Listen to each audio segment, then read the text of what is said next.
ఖచ్చితంగా రమాదేవి, నేను యాక్సెప్ట్ చేస్తాను మీరు అన్న మాటలతో. అది అంటే రాజకీయానికి చాలా మార్గాలు ఉన్నాయి. పైగా ఎన్నికల ముందు రాజకీయం చేస్తే బాగానే ఉంటుంది. అంత మాత్రాన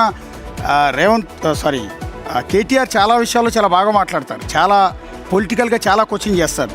కానీ ఇది ఎందుకో జనానికి కనెక్ట్ కాలేదనిపించింది. పైగా రాహుల్ గాంధీకి లేఖ రాయటం, ఇప్పుడు కేటీఆర్ లేఖ రాసినంత మాత్రం రాహుల్ గాంధీ రేవంత్ రెడ్డి మీద యాక్షన్ తీసుకుంటారు. మీరు ఎందుకు అన్నారని? ఎందుకంటే రాహుల్ గాంధీకి ఇంగ్లీష్ రాదా? ఇంగ్లీష్ బాగా వచ్చు కదా రాహుల్ గాంధీకి. సో క్రిమినల్ వేస్ట్ అనే పదం అదేదో క్రిమినల్స్ అనో వాళ్ళు ఏదో క్రైమ్ చేశారనో కాదు మీనింగ్. కేటీఆర్ గారు మీకు కూడా తెలుసు, మీరు కూడా చాలా బాగా చదువుకున్నారు. క్రిమినల్ వేస్ట్ అంటే ఒక వ్యక్తి ఉద్దేశపూర్వకంగా ఒక వ్యక్తి లేదా కొంతమంది వ్యక్తుల విలువైన జీవితాన్ని, వాళ్ళ డబ్బుని, వాళ్ళ లైఫ్ని, వీటన్నిటిని కూడా వృధా చేయటాన్ని క్రిమినల్ వేస్ట్ అంటారు.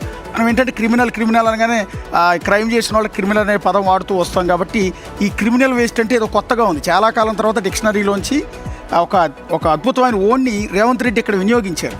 సో అదేంటంటే అర్థం చేసుకోకుండా దాన్ని కూడా రాజకీయం ఆపాదించి, ఇక్కడ ఆయన ఉద్దేశం అది కాదు. స్కిల్స్ లేవు ఇప్పుడున్న ఇంజనీరింగ్ కాలేజీల్లో.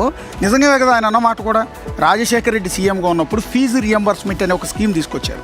దానివల్ల ఏమైందంటే ఇక ఎంతమంది అయినా సరే ఫ్రీగా ఇంజనీరింగ్ కోర్స్ చేసేది, ప్రతి ఒక్కళ్ళు దానిలోకి వెళ్ళి చేసేసారు.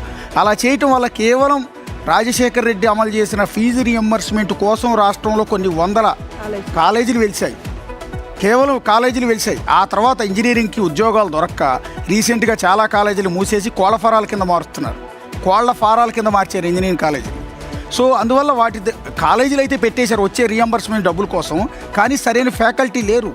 సో అందువల్ల అలాంటి కాలేజీలు ఇంజనీరింగ్ చేసి బయటకు వచ్చే వాళ్ళు ఆ స్కిల్స్ లేకపోవడం వల్ల ఎక్కడ ఉద్యోగం దొరక్క చాలామంది జొమాటో బాయ్గా, స్విగ్గీ బాయ్గా చేసుకోవాల్సిన పరిస్థితి ఏర్పడుతుంది. అందువల్ల రేవంత్ రెడ్డి అన్నమాట, ఇలా స్కిల్స్తో మనం మంచి ఎడ్యుకేషన్ ఇవ్వాలి, వాళ్ళకి ఫ్యూచర్ ఇవ్వాలి తప్ప ఇలాంటి ఇంజనీరింగ్ చదువులతో వేస్ట్ చేయొద్దు అనేది దాని ఉద్దేశం. మీరిద్దరూ చెప్పింది వాస్తవమే. ఇక్కడ కేటీఆర్ అనడానికి కూడా కారణం ఏంటంటే, ఇప్పుడు నీటికి సంబంధించి కాక్రోచ్ జనతా పార్టీ నిరసన చేస్తే